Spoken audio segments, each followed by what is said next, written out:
Welcome to Global Health. This is Aaron Visman. I'm a public health faculty member, and I'd love to meet you on Microsoft Teams. If you have any questions about the assignments or the syllabus this term, just send an email with PBH620 in the subject line and whether you want to meet during office hours or some other time. As indicated in the catalog, this course challenges students to consider complex global health issues and multifaceted solutions. The course will cover key topics in global health, including measures of global burden of disease, identification of key health problems around the world, including HIV, tuberculosis, tropical diseases, diarrheal diseases, and others. Also the current health systems and international public health organizations.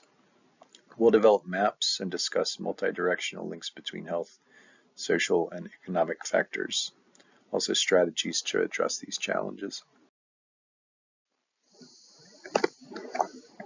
Through the readings and assignments, you'll develop a transnational study of reportable disease. This will focus in on your area of subspecialization and reportable diseases or conditions of interest. You should select geographic areas of interest and identify the mortality rates and other rates and indices that are most appropriate and recommended by the textbook authors and other health science experts and political authorities. As you read through the chapters and consider applying additional concepts and estimates to your research project, the assignments will help you develop tables, figures, maps, and identify supplemental articles.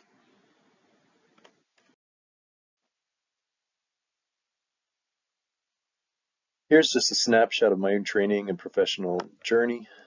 I've had about 20 years of public health research experience. Mainly I've worked on community level HIV/AIDS prevention interventions, and more recently on fentanyl, overdose epidemiology, and interventions designed to improve quality of health care and prevent infectious disease and traumatic injury.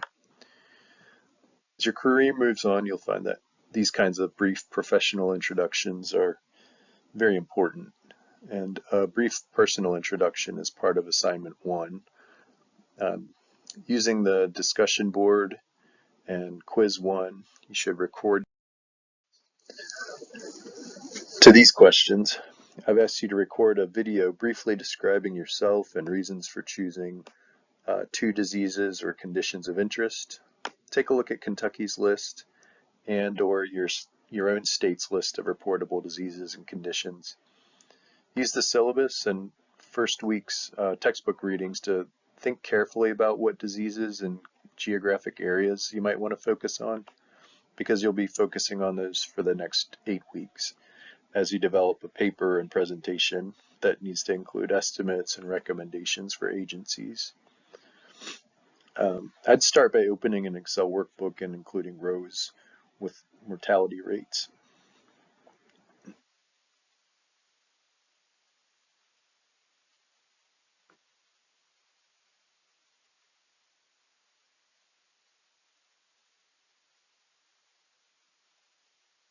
Include rates in your state and other area of interest, and then develop additional rows and columns as you add concepts and estimates from assigned readings throughout the term.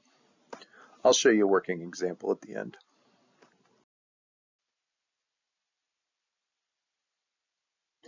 It is important that you pick a reportable disease from a list that looks like this one.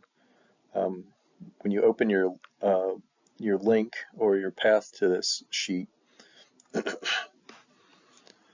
you can scroll through and click on some of the icons, but for now simply pick your disease or condition and start to look at mortality and morbidity estimates that you can find, and we'll work on improving estimates and describing these diseases across assignments. By the final, you'll have developed your own transnational research paper with mortality estimates and other concepts important to understanding global burden of disease. If, for example, you live in Galveston, Texas, you might want to study infectious disease there and in Cuernavaca, Mexico. So you would need to start with these two websites and these sorts of forms that look different from the Kentucky reportable list, but have a lot of the same information contained.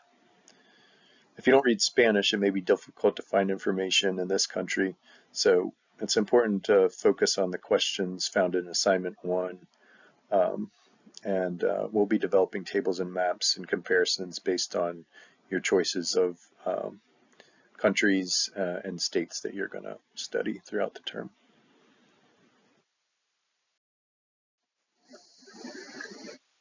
As you're working through the assignment, read chapters 1, 2, and 3. Chapter 1 begins with the WHO 1948 definition of health and disease. Acknowledge that health programs are generally defined in terms of prevention and treatment of disease. Dis-ease, literally meaning anything that leads to discomfort, pain, distress, disability of any kind, or death. These constitute disease. Chapter 1 reviews essential epidemiology concepts you should have learned last year, and measures that we use to count disease, such as incidence rates, prevalence, mortality rates, and other health-related metrics. These are represented in Table 1 and 2 on page 7. Chapter 1 introduces a range of summary and composite measures, disability-adjusted life years, quality-adjusted life years, etc. Chapter 1, page 25, provides presents a brief analysis of disease burden in different countries, and Chapter 1 concludes with Sustainable Development Goals for 2030, which were last adopted in the UN General Assembly in 2017. But throughout the term, we'll discuss ways cuts in U.S. funding have really been compromising UN goals and objectives. There are discussion questions to consider at the end of each chapter. It's a good place for you to look for concepts that you might be tested on.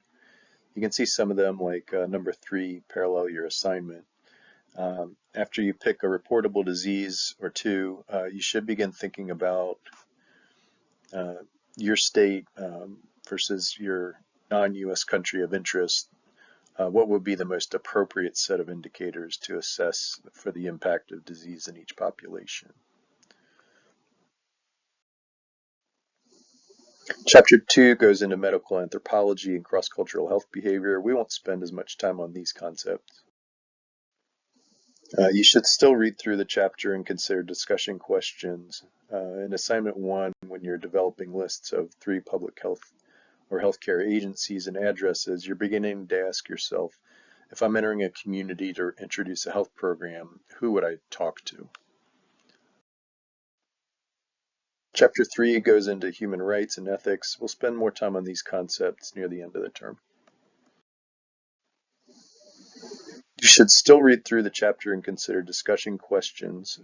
After you've defined your areas of interest and reportable disease, you might begin thinking about ethics of intervening in the next assignments 2 through 5.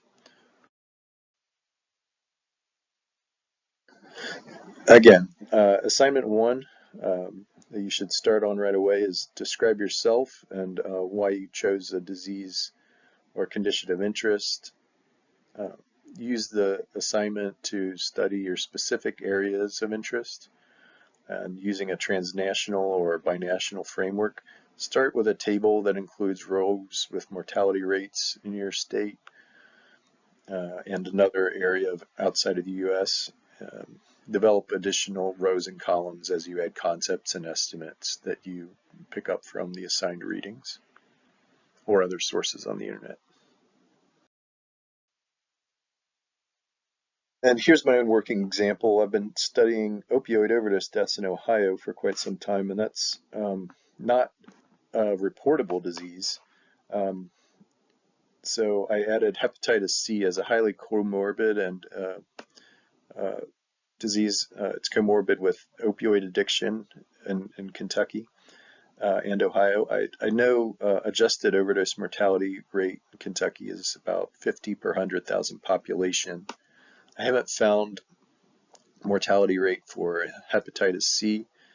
But acute Hep C is on the list of Kentucky reportable diseases, and I know the health commissioners in Northern Kentucky and Frankfurt and the UK hospitals have HCV data and prevention programs. So my area of interest outside of Kentucky is Hong Kong, but this isn't really the best example because the population sizes and densities are so very different. But I'm interested in how they achieve such low rates in a high density area. So there are 18 districts I might focus on. I might focus on one or more of them depending on what data are available through the agencies that I've identified in Kowloon and Sha-Tien. You might add footnotes, add a few sentences about yourself and areas of interest, and then use that when completing your assignment and completing the discussion board this week. In Module 1, I've posted 2 short videos about the WHO. Over time, we may have deeper discussions about the degradation of UN goals and objectives. This is the end of the lecture, and for the remainder of the video and most of the other lectures I'll scroll through a few supplemental slides so that you can consider those definitions, tables, and selected concepts contained in the slides as you're reading the textbook. And you might review these slides when preparing for tests. So have a good evening.